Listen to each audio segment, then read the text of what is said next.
기적을 일으키는 공식이라는 제목을 가지고 말씀의 은혜를 나눌까 합니다. 오늘 본문의 말씀은 왕 대신 예수님께서 첫 번째 공식 행사를 하신 것을 다루고 있는 말씀입니다.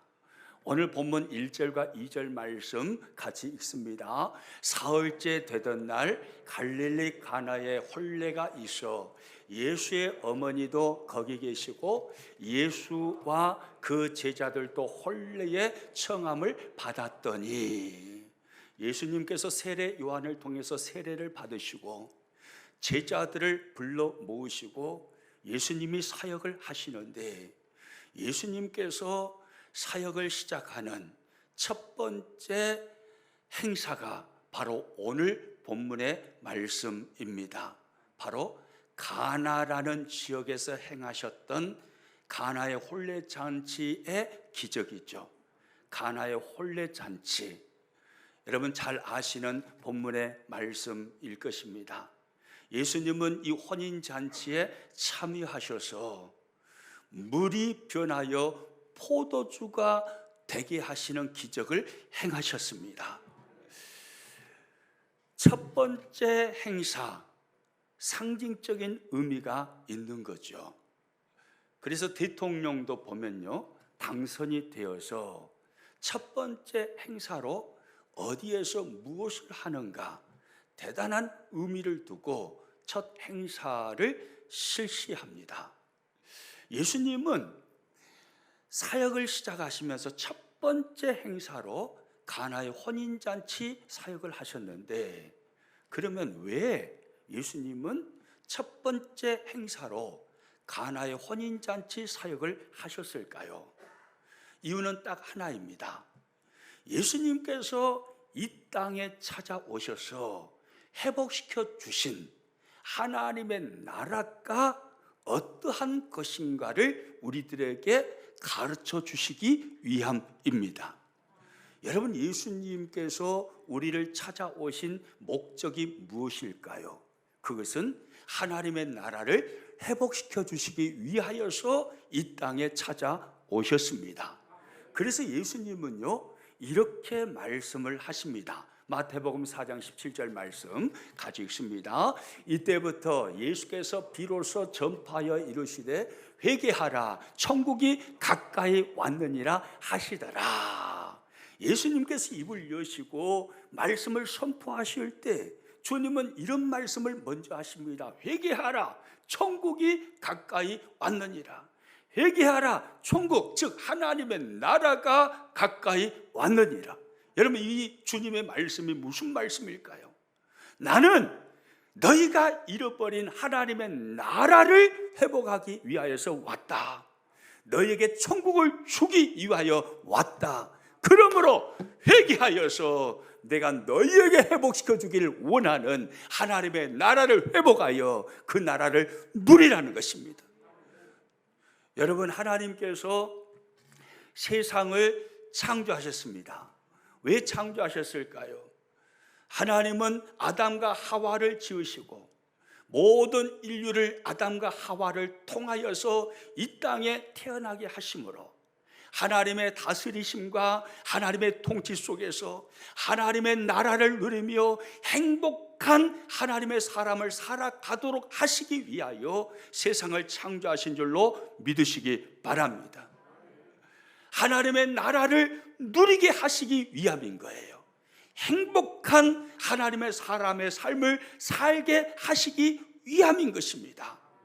그래서 보십시오. 아담과 하와가 타락하기 전에 그들은요, 하나님과 동행함으로 복된 삶을 살았습니다.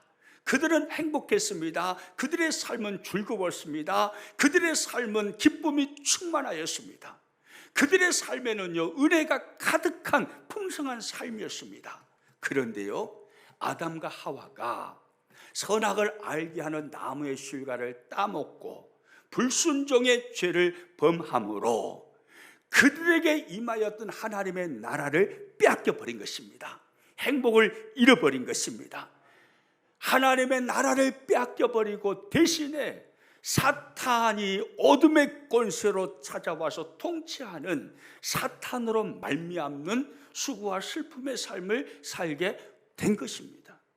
여러분, 예수님께서 왜 이 땅에 오셨나요?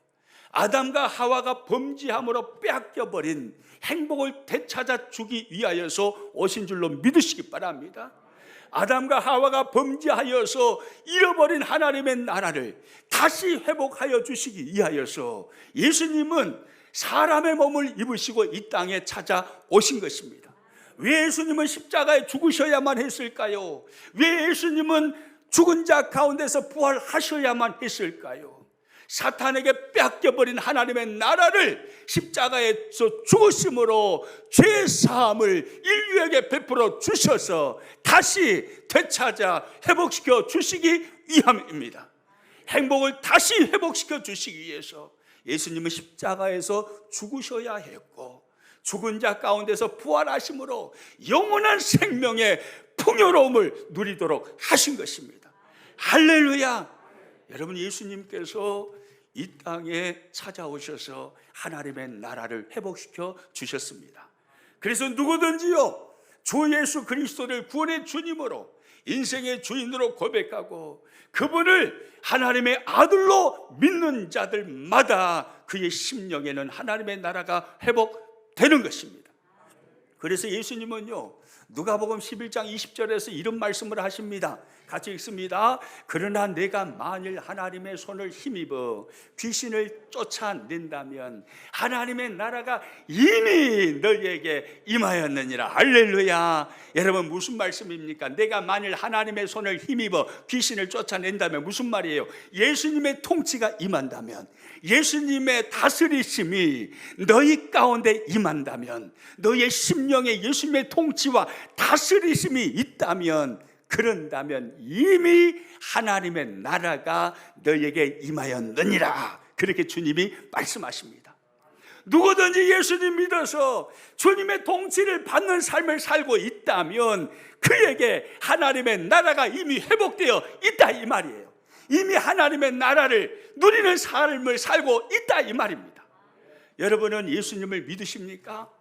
예수님이 구원의 주님이시오 인생의 주인이신 것을 믿으시나요? 이 믿음을 가지고 있다면 여러분 안에 하나님의 나라가 회복되어 있음을 믿으시기 바랍니다. 이미 하나님의 나라가 여러분에게 임하였음을 믿으시기 바랍니다. 우리가 신앙생활을 하는 것은요, 하나님의 나라를 얻기 위해서 하는 게 아니에요. 천국에 가기 위해서 하는 게 아닙니다. 이미 예수님 믿음으로 우리에게 임한 하나님의 나라, 이미 우리에게 회복된 천국, 그 하나님의 나라, 그 천국을 누리는 삶이 바로 신앙생활입니다. 할렐루야! 하나님의 나라는요, 이미 우리 가운데 임하였습니다. 그러면 예수님께서 이 땅에 찾아오셔서 회복시켜 주신 그 하나님의 나라의 특징은 무엇일까요? 하나님의 나라가 임하였다면 그 나라에서 보여지는 특별한 모습, 특별한 특징이 있을 거 아닙니까? 하나님 나라의 특징, 누가복음 7장에 가서 보면요, 예수님께서 이 땅에 찾아오심으로 임한 하나님의 나라의 특징이 무엇인가를 우리들에게 잘 설명해 주고 있습니다. 세례 요한은 참 궁금했습니다. 저분이 진짜 예수님이신가? 구약 성경에 약속되신 여자의 후손인가? 진짜 메시아인가? 헷갈렸습니다. 세례 요한은 예수님이 오실 길을 예비하는 사명을 가지고 이 땅에 태어났고, 자신의 사명이 그것인 것을 명확하게 알았고, 예수님이 오시는 길을 예비하는 삶을 살았습니다. 그럼에도 불구하고 예수님의 사역의 모습을 보니까 예수님은 죄인들과 먹고 마시며 자유함을 누리는 사역을 하십니다.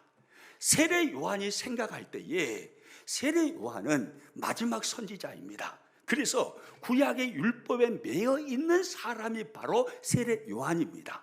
그의 판단으로 생각할 때 예수님은 반드시 금욕과 금식과 권에 찬 삶을 살아야 맞다라고 생각이 되었습니다.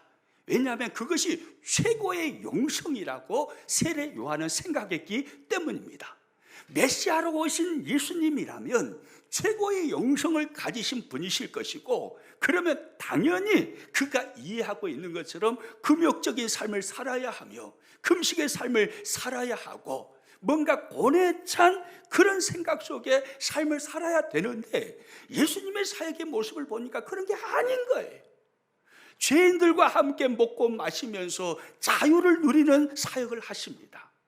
병을 고치고 어둠 가운데 있는 자들을 회복시켜 주시는 일들을 하십니다. 그런 모습을 보면서요, 세례 요한은요, 진짜 저분이 메시아인가 라는 헷갈리는 때가 왔습니다. 그래서요, 세례 요한은 제자들을 보내가지고요, 예수님께 질문을 하게 합니다. 진짜 당신이 메시아입니까? 진짜 당신이 오실 그이가 맞습니까? 이렇게 물어요. 누가복음 7장 19절 말씀 같이 읽습니다.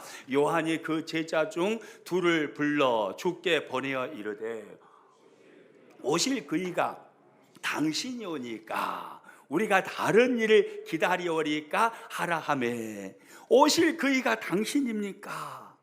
진짜로 창세기 3장 15절에 약속하신 여자의 후손이 당신이 맞습니까? 구약성경 39권 내내 하나님께서 약속하시는 메시아가 바로 당신입니까? 이렇게 물었어요.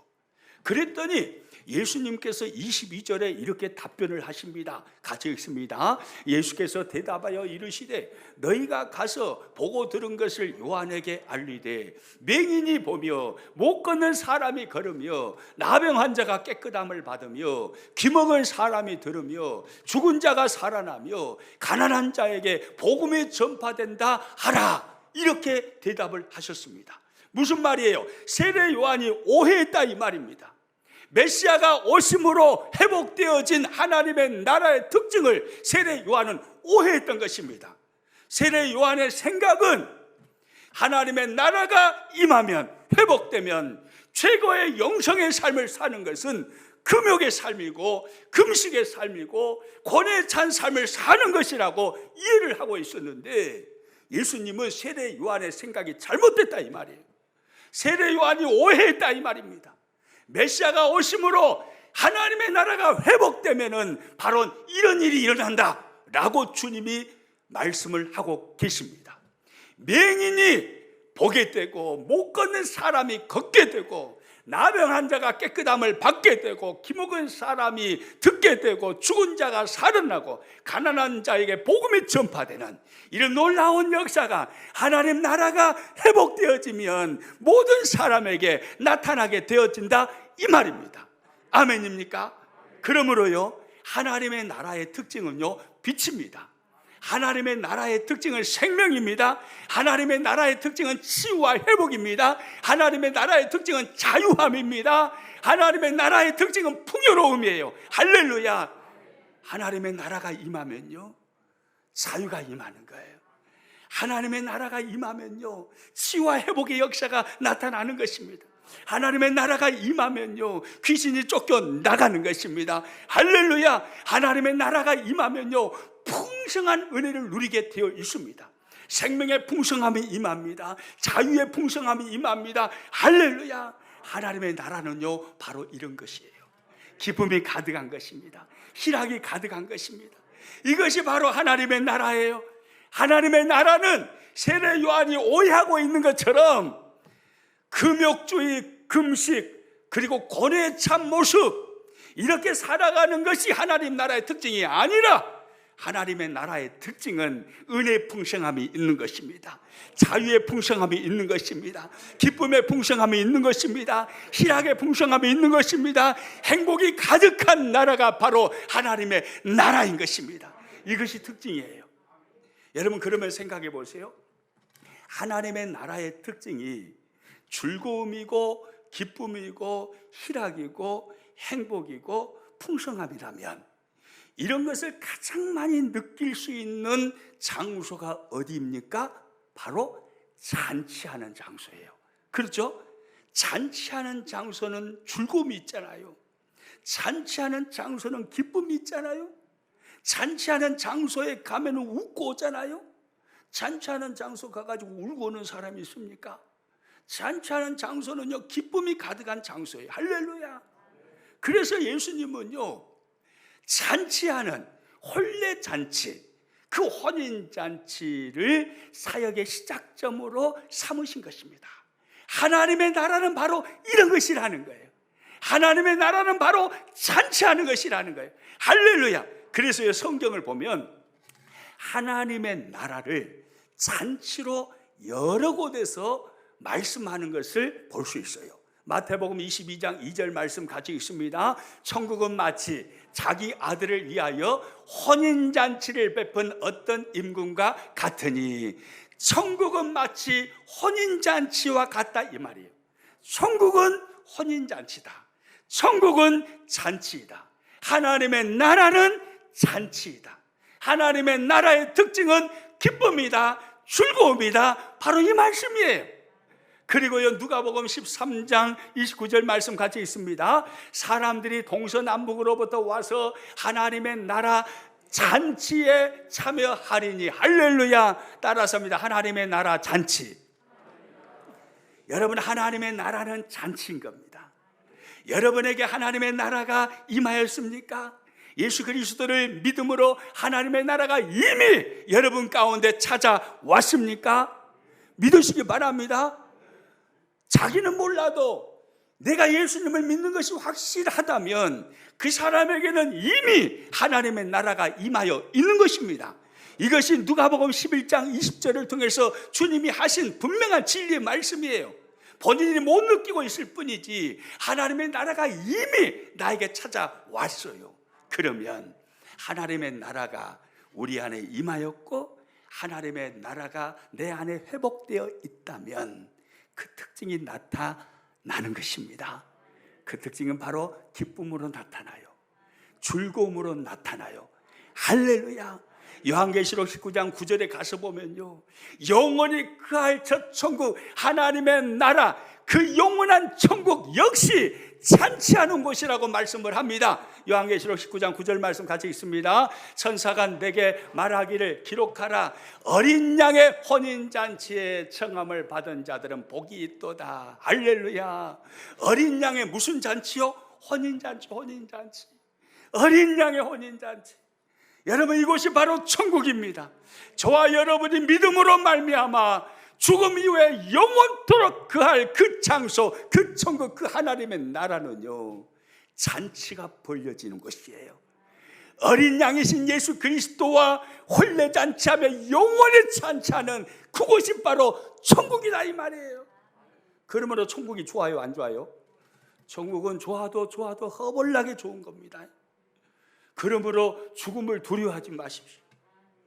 죽음을 두려워하지 마세요. 죽음은요, 영원토록 잔치하는 하나님의 나라에 들어가는 그 현장이 바로 죽음의 현장이에요. 근다고 해서 막 죽어보려고 하지는 마시고, 어찌하든지 아프면 병원에 가서 치료받으세요. 수단과 방법을 가리지 말고 건강하시려고 하세요. 이유는 딱 하나예요. 사명 감당하기 위해서. 하나님께서 나에게 맡겨두신 사명이 아직 남아있다면 병원에 가서 치료할 때 회복시켜 주실 것입니다. 그래서 조금 미안하지만은 세상은 수고와 슬픔뿐인데 어쩌겠냐, 너한테 남겨진 사명이 있는데 병원에 가서 치료받으면 내가 너 고쳐줄게. 미안하다, 고쳐줘서.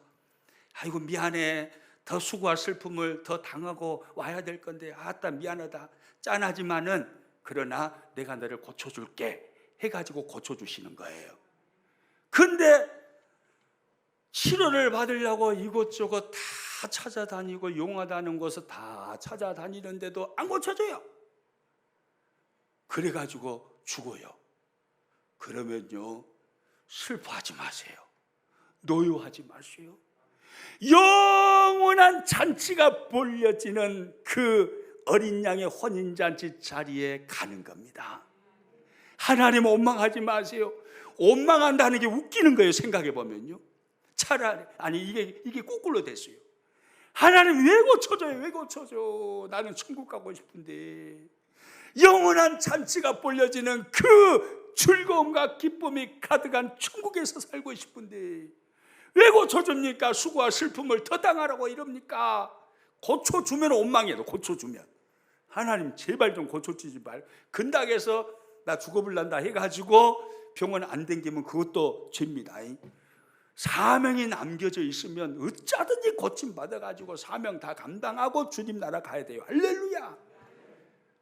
아무리 해도 안 고쳐진다. 그건요, 너 사명 이제 끝났어. 너 고생했다, 수고했다.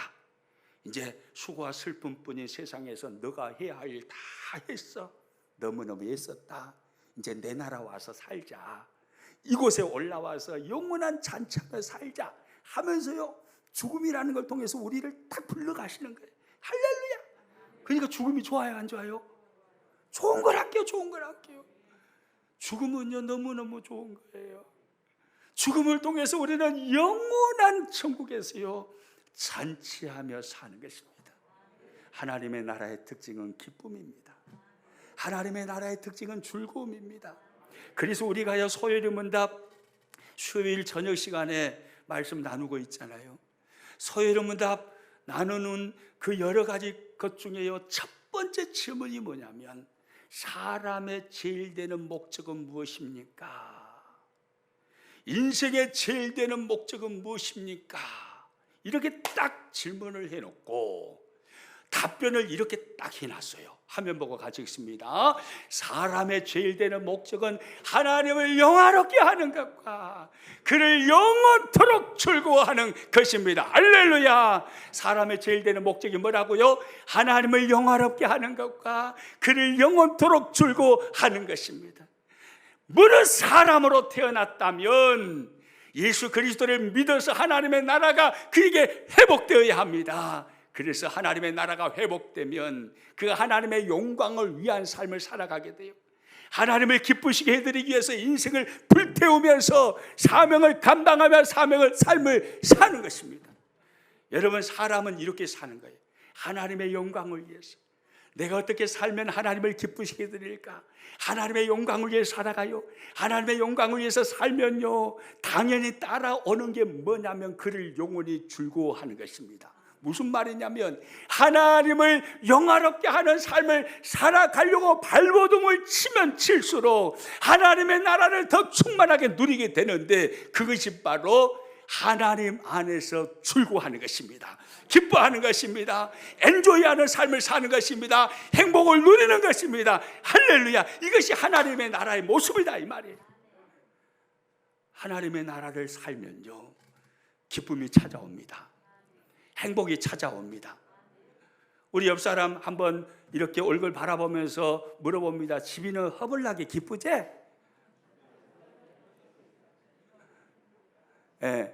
기쁘다 합니까? 안 하다 합니까? 우리 평안의 식구들은 믿음이 충만하셔가지고 영상으로 예배하시는 분들도요 코로나에 걸렸든 뭐 병원에 누워있든 상관없이 기쁨이 가득할 것입니다. 아멘이시죠? 지금 아멘을 허벌나게 크게 하고 계신 것 같아요. 코로나 그것이 뭐냐? 코로나 그거 아무것도 아니요. 나는 예수님 때문에 기뻐. 예수님 때문에 행복해. 코로나 아이고 그것이 나의 기쁨을 꺾을 줄 알아. 나는 예수님 때문에 행복해. 아마 그렇게 지금 반응하고 있을 것 같아요. 할렐루야. 여러분, 영성이 좋은 사람은 어떤 사람인지 아세요? 영성이 탁월한 사람, 예수님 잘 믿어서 영성이 탁월한 사람, 그 사람은요 고뇌 참모습으로 고민이 허벌나게 많아가지고 얼굴을 막 찡그리면서 교회를 나와도 찡그리고 나오고 집에 가도 찡그리면서 집에 가고 직장에 가더라도 찡그리면서 직장 생활하고 고뇌 가득 찬 모습으로 살아가는 사람이 영성이 깊은 사람 아니에요. 착각하면 안 돼요. 그 꼭 세례 요한이 생각하는 것과 똑같이 생각하는 거예요. 율법주의적인 거예요. 금욕주의, 금욕 생활하고 금식 생활하고 고뇌 찬 모습으로 살아야만 영성이 깊은 것처럼 오늘날도요 수많은 사람이 그렇게 오해를 합니다. 아니에요. 진짜 영성이 깊은 사람은요 기쁨이 충만한 사람입니다. 아멘입니까? 희락을 누리는 사람이에요. 즐거움이 가득한 사람이에요. 아무리 큰 어려움이 파도처럼 밀려와도 그것을 거뜬히 뛰어넘고 기뻐해버리는 사람, 즐거워해버리는 사람, 할렐루야, 이 사람이 진짜 영성이 충만한 사람입니다. 여러분은 영성이 충만한 사람 될 수 있기를 축복합니다. 예배도 마찬가지. 예배는 하나님의 나라가 충만하게 임한 장소가 바로 예배 장소잖아요. 하나님의 임재가 가득한 것, 그것이 예배 장소예요. 여러분, 그런다면 예배 장소가 조용히 하겠어요? 잔치 분위기가 막 살아나겠습니까? 다시 물어보겠습니다. 하나님의 임재가 충만한 것이 예배다, 이 말이에요. 하나님의 나라가 가득하게 임한 곳이 바로 예배하는 장소예요. 하나님의 나라의 특징은 잔치라고 했습니다. 기쁨이라고 했습니다. 즐거움이라고 했습니다.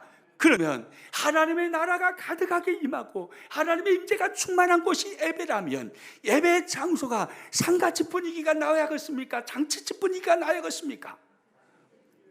아마 입이 있으면 대답 좀 해보란게요. 상가집 분위기예요? 잔치집 분위기예요? 잔치집 분위기인 거예요. 그런데 너무나 많은 사람들이 착각을 하고 있어요. 예배, 하나님께서 받으시는 영성이 깊은 예배는 조용해야 된다고 생각해요. 고뇌 찬 모습으로 예배해야 된다고 생각해요. 아니에요.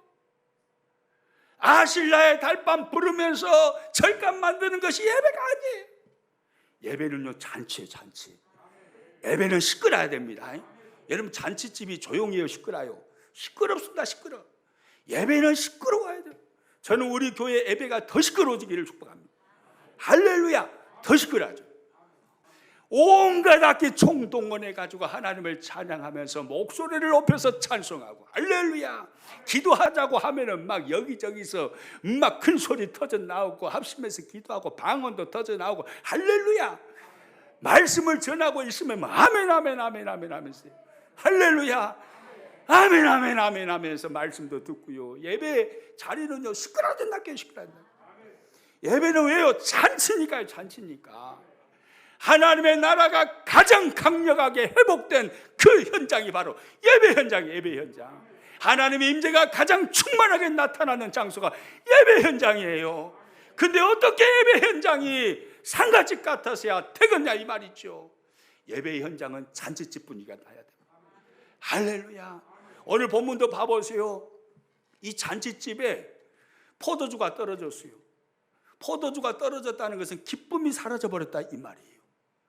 그 잔치집 분위기를 돋구는 포도주가 떨어졌습니다.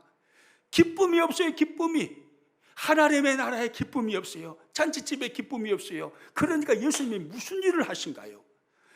물을 변하여 포도주가 되게 하심으로 기쁨을 회복시켜 주시잖아요.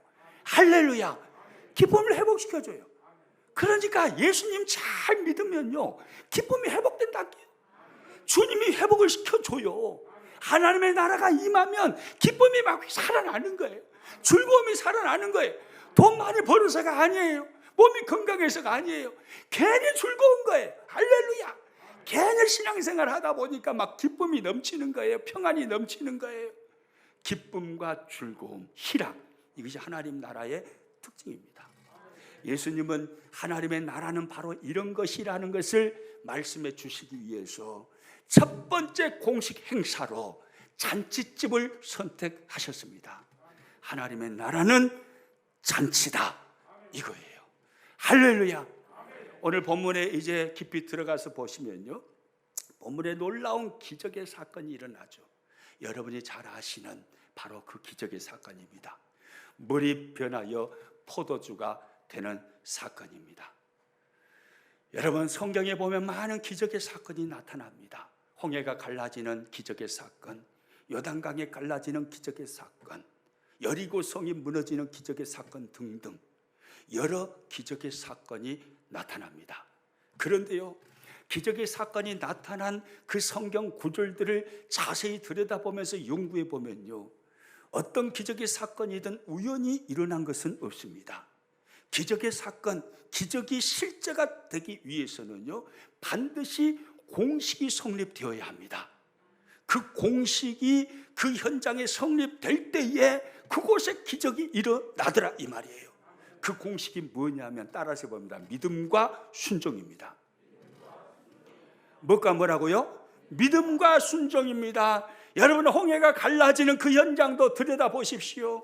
하나님께서 모세에게 네가 들고 있는 지팡이 그 손을 내밀어라 라고 말씀을 하십니다. 그러면 바다의 길이 나리라 라고 말씀하셔요. 이게 믿어지나요? 안 믿어져요? 그러나 모세는 믿어버린 것입니다. 하나님이면 하실 수 있는 줄로 믿습니다. 넘실거리는 홍해이지만, 넓은 바다이지만 하나님이면 능히 이 홍해의 길을 만드실 줄로 믿습니다. 모세는 믿어버리잖아요. 믿고 하나님께서 말씀하신 대로 지팡이를 밀어버리는 겁니다. 그 순종의 역사가 있을 때 그때 홍해가 갈라지는 기적이 나타난 줄로 믿으시기 바랍니다. 여러분, 요단강이 그냥 갈라집니까? 가만히 있는데 갈라져요? 아니에요. 제사장들이 법궤를 메고 먼저 물이 찰찰찰찰 지금 흐르고 있어요. 그런데 그 속에 들어가라고 그러면 들어가라고. 홍해는 그래도 갈라놓고 가라고 했는데 요단강은 물이 흐르고 있는데 그 속에 들어가라고 그래요. 간덩이가 부었지 어떻게 물이 흐르고 있는데 거기 들어가야 빠져 죽지. 믿음이 없으면 어떻게 들어갑니까? 그런데 믿어버리는 거예요. 하나님이면 하실 수 있습니다. 들어갈 때 갈라질 줄로 믿습니다. 믿음의 믿음. 믿음으로 제사장들이요 벗게 메고요 그 요단강에 들어가 버립니다. 한 발자국 딱 내딛는 순간이요 하나님께서 역사하시는데요, 흘러내리던 그 물을요 벽으로 쫙 세워버리시는 것입니다. 할렐루야. 그러면서 길이 열려버리는 것입니다. 믿음으로 순종할 때 역사가 일어난 겁니다. 여리고성 그냥 무너지나요? 가만히 있는데 그냥 우연히 무너져요. 천만의 말씀이. 하루에 한 바퀴씩, 그리고 마지막 7번째 날은 7바퀴, 13바퀴 돌라고 그럽니다. 여러분, 성을 뺑뺑뺑뺑 돈다고 해서 그렇게 초롱성 같은 성벽이 무너지겠어요? 그 말이 됩니까? 13바퀴 돌라고 그래요. 인간의 이성으로 생각해서는 말도 안 되는 소리예요. 그런데 그들은 믿어버립니다. 여호수아와 그의 군사들은 믿어요. 하나님이면 말씀하신 대로 하실 줄로 믿습니다. 하나님이면 될 줄로 믿습니다. 믿어버려. 믿고 실제로 13바퀴 돌잖아요. 그리고 이야 하고 함성을 질러버리니까 그대로 우르르 무너진 줄로 믿으시기를 축복합니다. 믿음과 순종입니다. 기적이 일어나는 장소마다요 믿음과 순종이라는 공식이 있었더라고요. 믿음과 순종이 더해질 때 거기에서 기적이 일어납니다. 여러분의 삶에 기적이 넘쳐나기를 축복합니다. 할렐루야. 기적이 나타나려면 두 가지, 믿음과 순종이라는 것을 붙잡아야 합니다. 이걸 붙잡을 때 여러분의 삶에 실제적으로 기적이 나타나는 것입니다. 오늘 본문도 똑같아요. 오늘 본문 말씀 잘 봐보시고, 물이 변하여 포도주가 되는 기적의 사건인데요, 이 기적의 사건이 일어나기 위하여 첫 번째 믿음이 필요했습니다. 누구의 믿음입니까? 예수님의 육신의 어머니 마리아의 믿음입니다. 오늘 보면 5절 말씀 같이 읽습니다. 시작. 그의 어머니가 하인들에게 이르되 너희에게 무슨 말씀을 하시든지 그대로 하라 하니라. 할렐루야. 너희에게 무슨 말씀을 하시든지 어떻게 하라고요? 그대로 하래요. 그대로 하래. 그렇게 말합니다. 무슨 말이에요? 그대로 말씀하신 대로 될 줄로 믿습니다, 이 말이잖아요. 예수님이 말씀하신 대로 하면 말씀하신 대로 그대로 되니까 주님이 말씀하신 대로만 해라. 말씀하신 대로 역사하실 주님을 믿어버리는 것입니다. 할렐루야. 그대로 하라. 그대로 될 줄로 믿습니다. 여러분, 이 믿음은요 예수님이 누구이신지를 알지 못하면 절대 나올 수 없는 믿음입니다. 눈앞에 계신 예수님이 자신이 육신의 몸으로 나았어요. 그리고 마리아 자신이 키웠어요. 그 예수님이 눈앞에 있어요. 그 예수님을 만약에 마리아가요 육신의 아들로만 생각했다면 이 말을 할 수가 있을까요? 아니에요. 마리아는 예수님에 대해서 정확하게 알고 있는 거예요.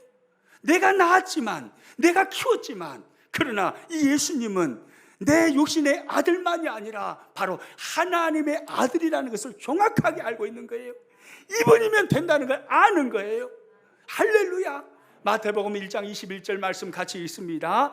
시작. 아들을 낳으리니 이름을 예수라 하라. 이는 그가 자기 백성을 그들의 죄에서 구원할 자이심이라 하니라. 할렐루야. 마리아에게요 천사장 가브리엘이 찾아와서 말씀이 줬거든요. 너가 잉태하게 될 건데 너가 낳을 아들은 바로 하나님이 보내신 하나님의 아들이다 이 말이에요. 바로 구약 성경에 예언되어져 계시는 그 메시아다. 세상을 구원하실 이이다. 그가 바로 예수다, 메시아다 가르쳐 줬어요. 그러니까 마리아는요 정확하게 예수님이 누구이신지를 아는 겁니다. 아니까 믿음으로 이렇게 말할 수가 있는 것입니다. 여러분, 여러분에게 예수님은 누구이십니까? 여러분에게 예수님은 하나님의 아들이신가요? 모든 것을 하실 수 있으신 전능하신 하나님이십니까? 여러분은 예수님을 그렇게 알고 믿고 있나요? 아멘입니까? 그러면 그 믿음이 있다면 여러분의 삶에 기적을 행하실 수 있는 그분이 바로 예수 그리스도이라는 사실도 믿어버리시기를 바랍니다. 할렐루야. 마리아는 믿었어요. 예수님이면 하실 수 있습니다. 예수님은 하나님의 아들이시기 때문에, 예수님은 전능하신 하나님이시기 때문에 예수님이면 포도주가 떨어진 이 상황을 바꾸실 수가 있습니다. 예수님을 마리아는 믿어버린 거예요.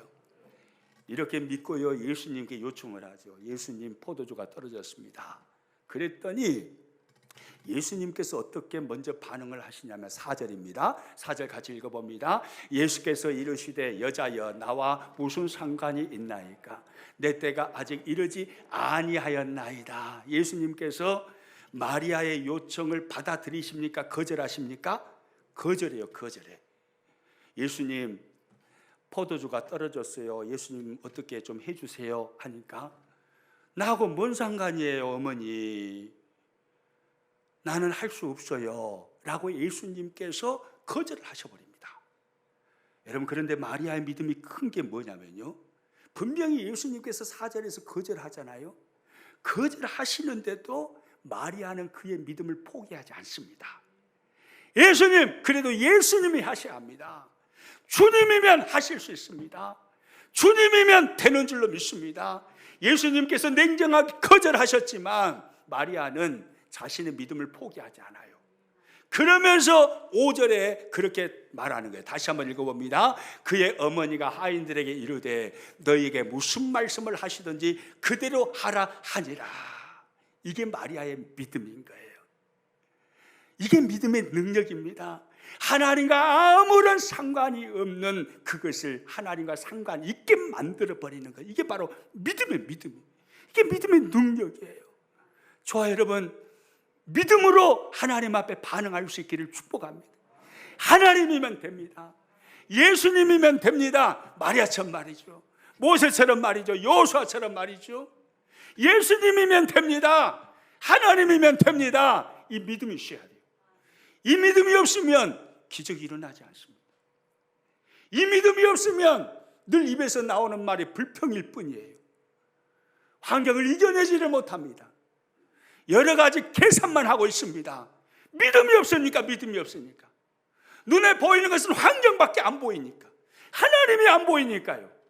그러니까 늘 계산만 하면서 불평만 하고, 돈이 있어야 뭘 하죠. 돈이 있어야 그런 말이나 하고 그렇죠. 믿음이 있어야 합니다. 믿음이 있어야 기적이 나타나는 겁니다. 할렐루야. 돈이 한 푼 없어도 주님이 하시면 하실 줄로 믿습니다. 이런 믿음의 배짱이 있어야죠. 아멘이죠. 믿음의 믿음. 첫 번째 공식이 믿음입니다. 두 번째는요, 순종의 순종이에요. 오늘 보면 하인들의 순종이 나오죠. 오늘 본문 7절 말씀 같이 읽어봅니다. 시작. 예수께서 그들에게 이르시되 항아리에 물을 채우라 하신즉 아기까지 채우니. 예수님께서 이제 기적을 행하시기 위하여서 예수님의 행동을 시작하십니다. 그런데 하인들에게 명령을 합니다. 항아리에 물을 채워라. 여러분, 이 항아리는 포도주를 담는 그릇이 아닙니다. 이 항아리는 마당 양쪽에 세워놓은 항아리인데, 유대 땅은 사막지대예요. 그러니까 많은 먼지가 펄펄 날라요. 또 신발은 우리들처럼 운동화 신는다든지 구두를 신는다든지 이런 게 아니에요. 샌들을 신고 다닙니다. 그러니까 발에 얼마나 사막지대를 샌들 신고 걸어다니다 보면 먼지가 막 묻겠어요. 손도 막 지저분하겠죠. 그러니까 집에 들어갈 때는 반드시 양쪽에 놓아둔 돌 항아리에서 물을 퍼가지고 발을 씻고 손을 씻고 집으로 들어가는 것입니다. 그 용도로 돌 항아리들을 놔두었어요. 그런데 지금 문제는 포도주가 떨어진 거예요. 포도주가 떨어졌는데 그 돌 항아리에다 물을 담으라 그러는 거예요. 아, 예수님, 지금 포도주가 없는데 뭐 손 씻을 물이 없어서 여기다 물 담으라고 합니까? 이럴 수 있잖아요. 그런데요, 하인들은요 그대로 순종을 해버립니다. 주님이 말씀하신 대로 이해가 안 되어도 순종을 해버리는 거예요. 그리고 나서 8절에 예수님께서 그 물을 떠다 주라고 해요. 연회장에게. 8절 같이 읽습니다. 이제는 떠서 연회장에게 갖다 주라 하시매 갖다 주었더니. 여러분, 이렇게 순종하는 게 쉬웠을까요? 어려웠을까요? 어려워요. 왜요? 지금 돌 항아리에다가 물을 담았어요. 여전히 그 돌 항아리에 채워져 있는 것은 물이에요. 물. 포도주가 아니에요. 지금 물을 떠다가 연회장에게 갖다 주라는 거예요. 여러분, 연회장은 지금 포도주가 없어가지고 잔치가 망쳐버렸어요. 열 받을 대로 받았습니다. 거기다가 물 떠다 주라니 이거 기가 막힐 이야기죠. 지금 포도주가 없어서 난리인데 연회장 골려 먹는 것도 아니고 물 떠다 주라는 거예요. 순종하는 게 쉬운 일이 아닙니다. 그러나요, 하인들은 순종해버립니다. 예수님이 하라 하시면 저는 하겠습니다. 이해가 되지 않지만 물을 떠다가 순종해서 연회장에게 갖다 주는 것입니다. 뺨마저도 괜찮습니다. 순종하겠습니다. 이것이 하인들의 자세예요. 그렇게 순종했더니 놀라운 역사가 일어납니다. 연회장에게 갖다 줬더니 언제인지는 모르겠어요. 가는 중이었는지 아니면은 연회장이 그 물을 받는 그 즉시였는지 마시는 중이었는지는 모르겠어요. 그런데 그 물이 포도주로 바뀌어 버리는 것입니다. 9절 말씀 같이 읽습니다. 연회장은 물로 된 포도주를 맛보고도 어디서 났는지 알지 못하되 물돈 하인들은 알더라. 연회장이 신랑을 불러 할렐루야. 물이 포도주로 바뀌어 버리는 것입니다. 연회장은 몰라요. 근데 누구만 안다고요? 물돈 하인들, 순종했던 사람. 누가 기적을 경험하나요? 믿음으로 순종하는 사람이 경험합니다. 할렐루야. 믿음으로 순종하는 사람, 그 사람에게 기적이 일어나는 것입니다. 여러분의 삶에 기적이 넘쳐나기를 축복합니다. 기적은요 우연히 일어나는 게 아니에요. 어쩌다 보니까 기적이 일어나는 게 아니에요. 기적은요 믿음 더하기 순종이 되어질 때 기적이 일어나는 것입니다. 여러분이 믿음으로 주님 바라보시기를 축복합니다. 순종으로 반응하시기를 축복합니다. 그래서 기적을 누리는 삶을 살아가시기를 축복합니다. 여러분, 하나님 나라의 특징은 기쁨입니다. 즐거움입니다. 할렐루야. 최고의 영성은 내 삶이 홍해를 가로막고 있는 삶을 산다 할지라도 거기서도 예수 그리스도 때문에 내 안에 하나님의 나라가 회복되었으므로 그 환경을 초월해서 기뻐해버리고 즐거워해버리는 그 모습, 그것이 최고의 영성입니다. 여러분이 이 영성을 소유하여서 이 어려운 시대를 멋지게 승리하시기를 주님의 이름으로 축복합니다.